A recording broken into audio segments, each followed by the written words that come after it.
पुराने जमाने की बात है। एक मुल्क का सेनापति बादशाह से भी ज्यादा ताकतवर था। बादशाह इसी बात को लेकर हमेशा परेशान रहता था। एक दिन सेनापति ने अचानक बगावत कर दी और बादशाह का कत्ल करके खुद सल्तनत का बादशाह बन गया। काफी साल बादशाहत के मजे लूटने के बाद उसने दरबार में ऐलान किया कि अब वक्त आ गया है कि मैं अपनी सल्तनत किसी और के हाथ में दे दूं, मगर मेरी एक शर्त है कि मेरा उत्तराधिकारी मुझसे भी ज्यादा चालाक और होशियार होना चाहिए। मैं अपने वक्त में इतना होशियार और चालाक था कि एक ही वक्त में 10-10 घरों को एक साथ अपनी चालाकी से लूट लेता था। यह सुनकर दरबारियों में से एक शख्स जिसका नाम बिल्लू था, वह आगे बढ़ा और कहने लगा, हुजूर, आप 10 घरों की बात कर रहे हैं, मैं तो पूरी की पूरी बस्ती ही खा जाऊं, वह भी बिना डकार लिए। सेनापति बादशाह ने कहा, तो ठीक है, तुम पास वाली बस्ती में जाकर अपना कमाल दिखाओ। अगर तुम सफल रहे तो मैं सारा राजपाट तुम्हें सौंप दूंगा। बिल्लू वहां से निकल पड़ा, अपनी बीवी को साथ लेकर बस्ती की ओर। वह एक सौदागर के भेष में उस बस्ती में रहने लगा।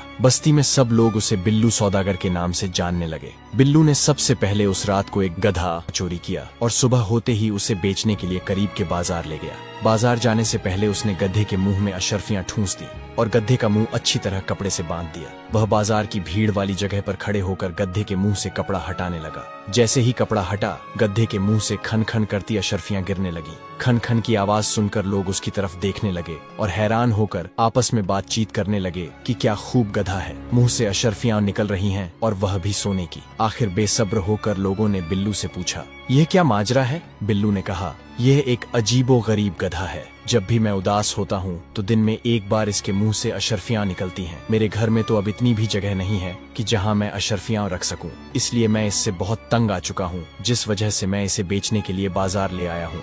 मैं चाहता हूँ कि कोई ऐसा व्यक्ति इसे खरीदे जो इसका ख्याल रख सके। लोगों ने गधे के मुंह से अशर्फियां गिरती देख ली थी और बाकी का किस्सा बिल्लू सौदागर ने बता दिया था। सबने यही सोचा कि इसके लिए अगर मुंह मांगी कीमत भी दे दी जाए तो सौदा महंगा नहीं। अब लोग इस गधे को खरीदने के लिए बोलियां लगाने लगे। आखिरकार एक बनिए ने गधे को 10,000 सोने की अशर्फियां देकर खरीद लिया। बिल्लू सौदागर ने 10,000 अशर्फियां बनिए से ली और जमीन पर पड़ी अशर्फियां उठाकर घर चला आया। दूसरी तरफ बनिया गधा लेकर अपने घर की तरफ चला गया। सब लोग तमाशा देखने के लिए बनिए के पीछे पीछे उसके घर पहुंच गए। बनिए ने कहा, भाइयों, चलो अब गधे के मुंह से अशर्फियां निकालते हैं। बनिया और बाकी लोग उदास शक्ल बनाकर गधे के सामने बैठ गए। काफी देर इंतजार करने के बाद जब अशर्फियां गधे के मुंह से ना निकली तो वे परेशान हो गए। इस दौरान एक अक्लमंद शख्स वहां से गुजरा। उसने जब देखा कि इतने सारे लोग परेशान बैठे हैं तो उनसे पूछा, क्या माजरा है? बनिए ने उसे सारी बात कह सुनाई। उस अक्लमंद आदमी ने बनिए को बताया, तुम्हारे साथ धोखा हुआ है। इससे पहले कि वह लुटेरा भाग जाए, फौरन उसे पकड़ लो।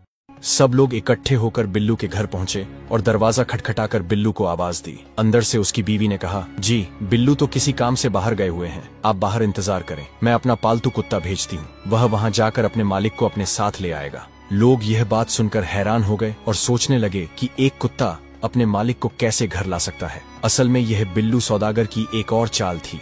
वह अभी भी घर में ही मौजूद था। उसे पता था जब गधे के मुंह से सिक्के नहीं निकलेंगे तो लोग उसके घर की तरफ आएंगे, इसीलिए उसने अपनी बीवी को पहले ही समझा दिया था कि क्या करना है। तुरंत बिल्लू की बीवी ने कुत्ते को आजाद किया, जो दरवाजे से निकलकर लोगों के सामने से होता हुआ भाग गया। दूसरी तरफ बिल्लू अपने घर की पिछली दीवार फलांककर कुत्ते के संग भागा। कुछ ही देर में उसने कुत्ते को पकड़ लिया और उसके साथ वापस घर की तरफ आ गया। थोड़ी ही देर गुजरी थी कि लोग आंखें फाड़े बिल्लू को देख रहे थे, जो अपने कुत्ते के पीछे पीछे चला आ रहा था। सब लोग ये बात भूल गए कि वे वहां क्यों आए थे और कुत्ते की प्रशंसा करने लगे कि ये कुत्ता तो बड़ा ही कमाल का है। तभी एक सेठ ने बिल्लू से कहा कि मैं इस कुत्ते के बदले 5,000 अशर्फियां दूंगा। बिल्लू बोला, मैं इस कुत्ते को किसी भी कीमत में नहीं बेचूंगा, यह एक जादुई कुत्ता है। सेठ बोला, चलो फिर 10,000 ले लेना। बिल्लू मान गया। वह सेठ कुत्ते को लेकर अपने घर की तरफ चल पड़ा और लोग उसके पीछे पीछे चल पड़े, यह देखने के लिए कि कुत्ता आखिर घर से गए हुए शख्स को कैसे वापस लाता है। जिस सेठ ने यह कुत्ता खरीदा था, उसका एक गुलाम भी था जो सेठ से बड़ा ही तंग था और हमेशा इसी ताक में रहता था कि कब मौका मिले जिससे वह हमेशा के लिए सेठ के घर से भाग सके। सेठ अपने घर पहुंचा तो उसने अपने गुलाम से कहा, तुम जरा साथ वाली बस्ती में जाओ और वहां से चावल के दाम पूछ कर आओ। गुलाम खुशी खुशी चला गया। जैसे ही गुलाम घर से निकला, सेठ ने कुत्ते को पीछे से भेज दिया। गुलाम को मौका मिलते ही वह भाग खड़ा हुआ और कुत्ता भी कहीं दूर निकल गया। काफी देर गुजर गई। जब गुलाम और कुत्ता दोनों वापस न आए तो लोग समझ गए कि उनके साथ एक बार फिर धोखा हो गया है।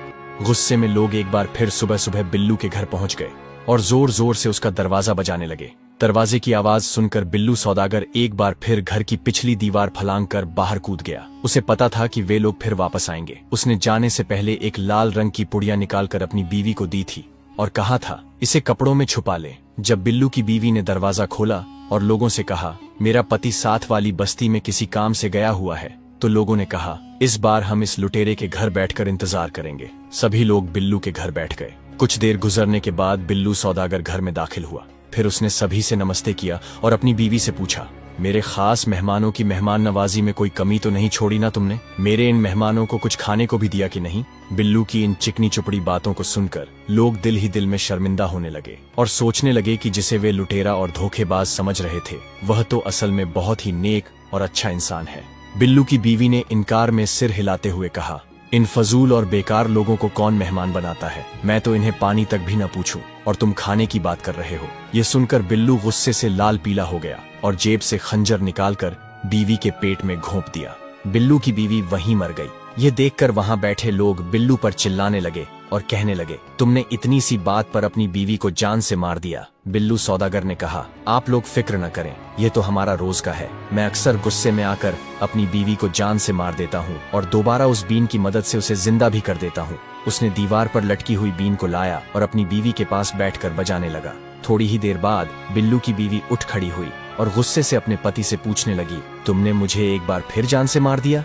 सब लोग यह देखकर हैरान हो गए और एक बार फिर भूल गए कि वे वहां क्यों आए थे। असल में यह बिल्लू सौदागर की एक और चाल थी। उसने जो लाल रंग की पुड़िया अपनी बीवी को दी थी, वह उसकी बीवी ने पहले से ही अपने कपड़ों में छुपा ली थी। बिल्लू ने उस खंजर से सीधा उस पुड़िया की जगह पर वार किया जहां वह थैली थी, जिससे वह लाल थैली फट गई जिसमें लाल पानी था और लोग उसे खून समझ बैठे। एक व्यक्ति बोला, यह बीन हमें कितने की दोगे? बिल्लू बोला, यह बीन हमारी पुश्तैनी बीन है, इसकी कोई कीमत नहीं है। एक सौदागर बोला, मैं इस बीन के बदले 20,000 अशरफियां दूंगा। बिल्लू ने राजी होकर अपनी बीन उस सौदागर को दे दी। इसके बाद लोग अपने अपने घरों को चले गए। जिस सौदागर ने वो बीन खरीदी थी, वह अपनी बीवी से बहुत ही तंग था, क्योंकि उसकी बीवी आए दिन उससे झगड़ा करती थी। उसने सोचा कि आज अगर मेरी बीवी ने झगड़ा किया तो उसे मार दूंगा और अगले दिन दोबारा जिंदा कर दूंगा। जैसे ही सौदागर घर पहुंचा तो उसकी बीवी ने उससे झगड़ा करना शुरू कर दिया। सौदागर ने जेब से खंजर निकाला और अपनी बीवी के पेट में घुसा दिया। सौदागर की बीवी वहीं पर ढेर हो गई। सुबह उठकर सौदागर ने सोचा कि चलो अब बीवी को जिंदा किया जाए। उसने बीन ली और बीवी के पास बैठकर उसे बजाने लगा, मगर बीवी जिंदा न हुई। काफी देर गुजर गई। वह बीन बजाते बजाते थक गया, मगर बीवी न उठी। आहिस्ता आहिस्ता उसे यह एहसास होने लगा कि वह कितनी बड़ी बेवकूफी कर बैठा है। वह मुंह लटकाए घर से बाहर निकला तो लोग पूछने लगे, क्या हुआ भाई, बीन ने काम किया कि नहीं?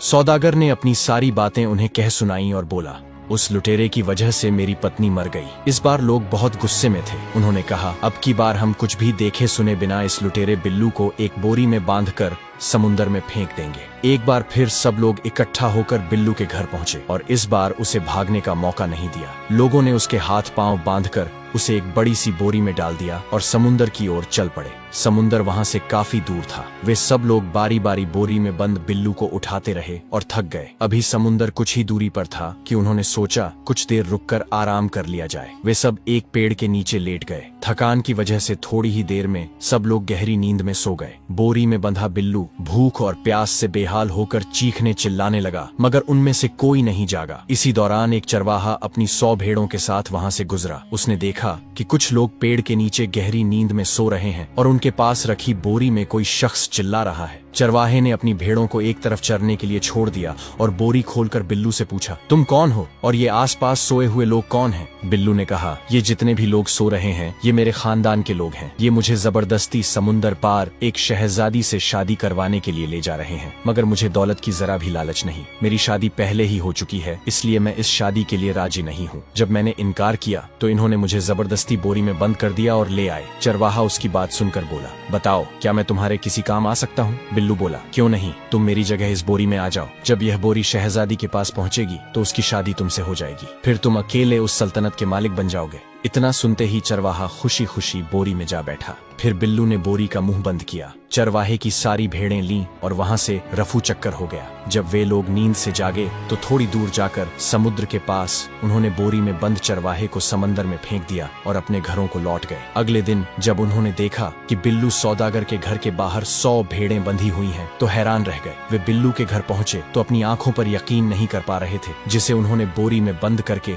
समंदर के हवाले कर दिया था। वह न केवल सही सलामत था बल्कि अपनी बीवी के साथ हंस हंसकर गप्पे भी लगा रहा था। उन्होंने बिल्लू से पूछा, हमने तो तुम्हें समंदर में फेंक दिया था, मगर तुम तो सही सलामत घर में हो और ऊपर से 100 भेड़ें भी ले आए हो। आखिर ये माजरा क्या है? बिल्लू बोला, जब तुम लोगों ने मुझे समंदर में फेंका तो एक जलपरी ने मुझे बचा लिया। वह मुझे देखते ही मुझ पर पैदा हो गई और अपने साथ समंदर के नीचे महल में ले गई। उसने मुझसे शादी की कहा तो मैंने यह कहकर इनकार कर दिया कि मैं तो पहले से ही शादीशुदा हूँ और अपने घर वापस जाना चाहता हूँ। तब उस जलपरी ने मुझे वापस आने की इजाजत दे दी और मुझे 100 भेड़ों का तोहफा देते हुए उसने मुझसे यह कहा कि जो कोई भी यहाँ जलपरियों से शादी करना चाहता है और यहाँ जिंदगी बिताना चाहता है उसे यहाँ बोरी में बांध कर ले आना। यकीन मानो जो भी हमसे शादी करेगा उसकी जिंदगी ऐश में गुजरेगी। ये बात सुनकर वहाँ मौजूद हर शख्स कहने लगा, मैं वहाँ जाना चाहता हूँ। बिल्लू ने कहा, तुम लोग बहुत थोड़े हो, अगर इस बस्ती के सब अपराधी भी वहाँ चले जाएं तो भी कम है। उन्होंने कहा, कल हम सब लोग बस्ती के हर व्यक्ति को जाने पर राजी कर लेंगे। बिल्लू सौदागर ने कहा, ठीक है, कल सुबह के समय हर कोई एक बोरी और एक रस्सी लेकर समंदर के पास पहुँच जाए और वहाँ पहुँचकर हर शख्स एक दूसरे को बोरी में बंद करने में मदद करे। अगले रोज सबने ऐसा ही किया। लालच में अंधे होकर गांव के कई लोग तैयार हो गए। एक एक करके उन्होंने खुद को बोरी में बंद किया और बाकी बच गए लोगों ने बिना सोचे समझे उन्हें उठाकर समंदर में फेंक दिया। बिल्लू सौदागर और उसकी बीवी बस्ती में पहुंचे और वे दोनों बारी बारी से बस्ती के हर घर में दाखिल हुए और बस्ती के तमाम घरों का कीमती सामान लूट लिया। फिर बिल्लू अपनी बीवी के साथ बैलगाड़ी पर उस बस्ती से भाग निकला। फिर वह सीधा सेनापति बादशाह के पास पहुंचा। उसने बादशाह से कहा, अपने कहे अनुसार मैंने पूरी बस्ती को लूट लिया। सेनापति बादशाह बिल्लू को देखकर बहुत ही खुश हुआ और यूं एक बार फिर लालची लोगों के राज्य पर बिल्लू लुटेरे जैसा शख्स राज करने लगा।